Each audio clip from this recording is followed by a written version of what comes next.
One of the most powerful things you can do to reduce body fat, especially around the stomach, is reduce the energy intake you take in through liquids. So today what we're going to talk about is replacing energy dense liquids with lower energy liquids. So here in front of me we've got the biggest culprits for energy intake through liquids. We've got the alcohol. Obviously that goes without saying, it's not going to take you towards your goals, it's going to take you away from your goals, but think about it from the perspective of, okay, how much of this am I having right now? If you're having more than 7 standard drinks a week, then you're going to find it really hard to cut down to 2 or 0, right? So we need to incrementally get rid of the higher energy stuff and replace it with the lower energy stuff. When it comes to lower energy liquids, there's heaps of ways to get that in. Obviously the biggest one is water. We all don't drink enough water, and water provides a pathway for fat to leave the body. If you just really look at it from a zoomed out perspective, your body is quite literally made up of water. It transports nutrients to the muscle, away from the muscle, through the waste section of the body and out. So water is super important. If you're not a big water drinker, you can flavour it with things like tea. This isn't the worst thing in the world, even though it's touted as pretty bad. If you like a little bit of a sweet hit, it's not going to kill you. I would argue that sugar actually kills more people than your sweeteners do every single year. Milks, there's heaps of different types of milks these days. So if you're intolerant to lactose, you've got oat milk, rice milk, soy milk.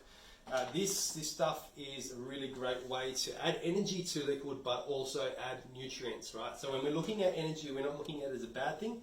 We just want to make sure that we get bang for buck with energy. If you're getting some protein in that, then perfect, awesome. We've got some low joule, no sugar soft drink, okay? That really helps if you are used to going out and you need a bit of courage. You don't want to look like a sissy and you want to have something in your hand. You can grab your Diet Coke, no zero Coke, all that sort of stuff. One other thing that I've got onto really recently is brewing kombucha. So kombucha is a live cultured drink. It's got many health benefits. Tastes a little bit like beer if you are into your light beers. If you put mango in there on the second ferment, then it will taste like a mango beer. The thing with this is it needs a SCOBY. A SCOBY is like the mother culture. You can get them locally. Heaps of people brew kombucha these days.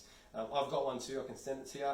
And basically what you do is you just create, we make tea, black tea from leaf, about 5 litres worth. You need a big jar. You put your SCOBY in there, you put some sugar in there. The SCOBY eats the sugar. It becomes a sugar-free drink with lots of good bacteria in there. When you're looking at how nutrients get into the body, the big barrier is that gut, and if the gut isn't optimized, if there's not enough good bacteria there, then it's going to limit the amount of nutrition you're going to get from your food. It's also going to affect your immune system, it's going to affect your recovery from training and so on and so forth. So this stuff is really awesome.